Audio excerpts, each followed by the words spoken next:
Nancy Pelosi finally turned China to face Russia. World War III did not happen. The plane with the Speaker of the American Parliament Nancy Pelosi landed in Taipei.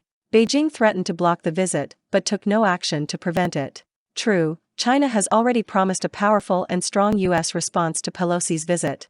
The deterioration of relations will also lead to the fact that from now on in Beijing they will no longer listen to America's opinion regarding Russia.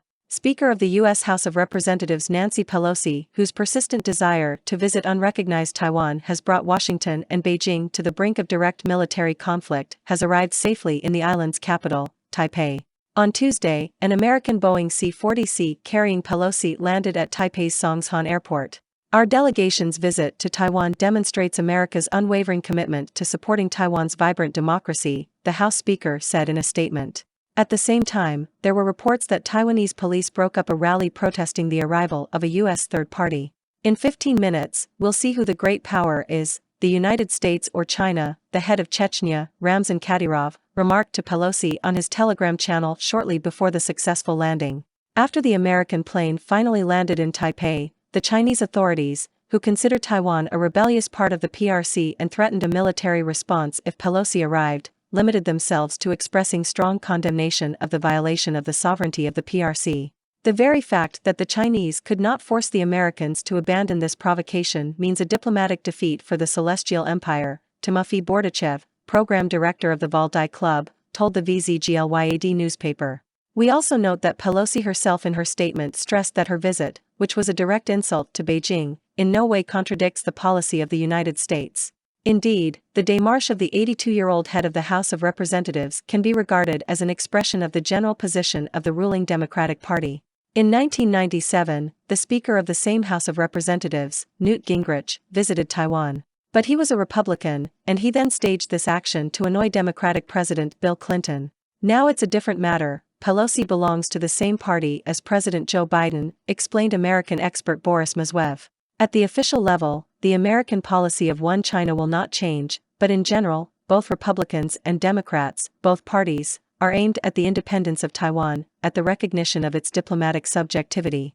At the same time, it should be recognized that until the very last moment, the first visit of the head of the House of Representatives since 1997 remained in doubt. The Taiwan leg of Pelosi's East Asian tour, which began in Singapore and will end in Japan with no Taiwan planned, was like a military operation watched live by millions of people around the world. The flight radar portal, which tracks the movement of aircraft, has fallen more than once during this time. A Boeing C-40C with the call sign SPAR 19, until recently it was not clear whether Pelosi was flying on it, left the Malaysian capital Kuala Lumpur on Monday, flew over the islands of Borneo and Sulawesi, and then turned north. On Tuesday, at about 17 o'clock Moscow time, the aircraft entered from the east, from the side of the Pacific Ocean, into the air defense zone of Taiwan.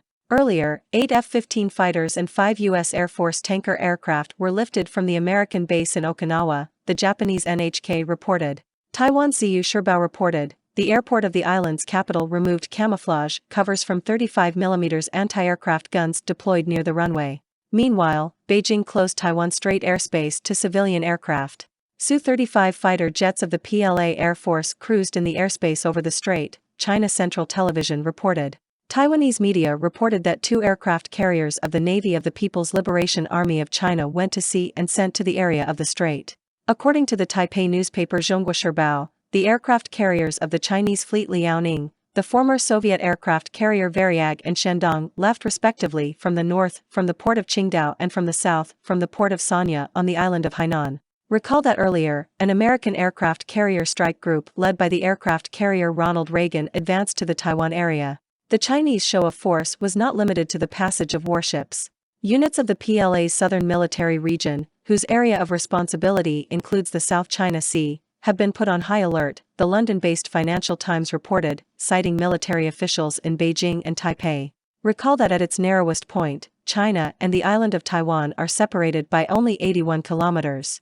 In the coastal areas of the Chinese province of Fujian closest to Taiwan, 24 launchers of Hongqi 22 air defense systems, which means Red Banner 22, are deployed.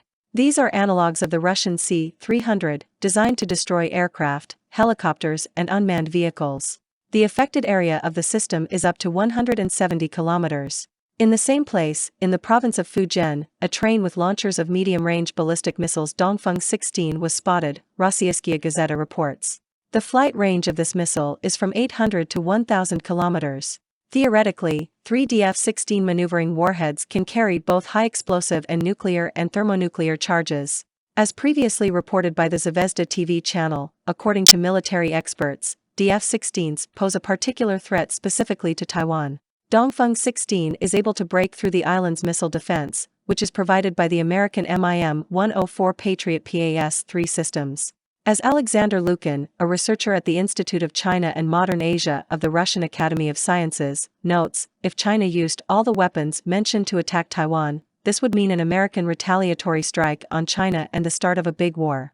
Even before Pelosi landed, one might expect that, as with Newton Gingrich's visit in 1997, Beijing would now limit itself to only verbal statements against the United States, the sinologist points out. It was clear in advance that no one would shoot down a plane, nor would they start a sudden war against the island, Bordachev points out. But, as the expert notes, by failing to prevent the arrival of Pelosi, Beijing suffered a diplomatic defeat.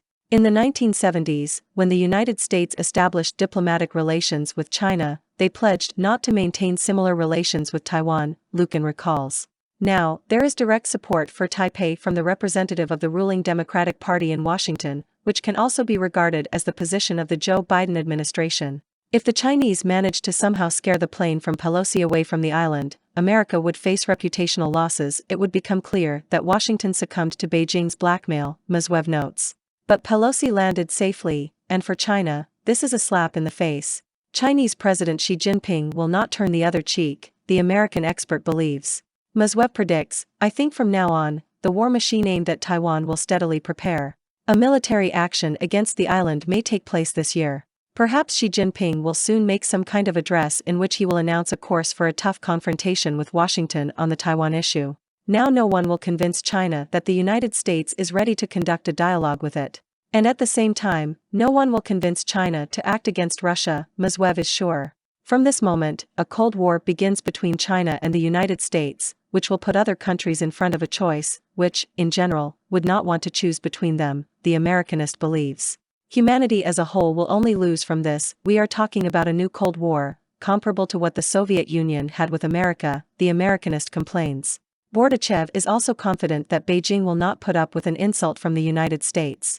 The fact that Beijing received a dose of humiliation is unlikely to greatly affect its reputation among its Asian neighbors now. But for the Chinese, this will be an important lesson. There will be a greater understanding of who they are dealing with and how realistically limited their ability to defend their interests without resorting to force is. Relations between China and the US will get worse. Another step has been taken towards a large-scale military conflict between these countries, the analyst believes. The concentration of Chinese military forces that could be observed the day before and during Pelosi's flight to Taipei is only growing. On Tuesday evening, it became known that the PLA Eastern Command Zone will begin a series of military operations near Taiwan. They include long-range live firing in the Taiwan Strait and a test of a missile with a non-nuclear warhead, RIA Novosti reports. Shooting will begin on Tuesday. Under the guise of large-scale exercises in the waters around Taiwan, Beijing may go for a complete sea and air blockade of the island, military expert Alexei Leonkov told the agency.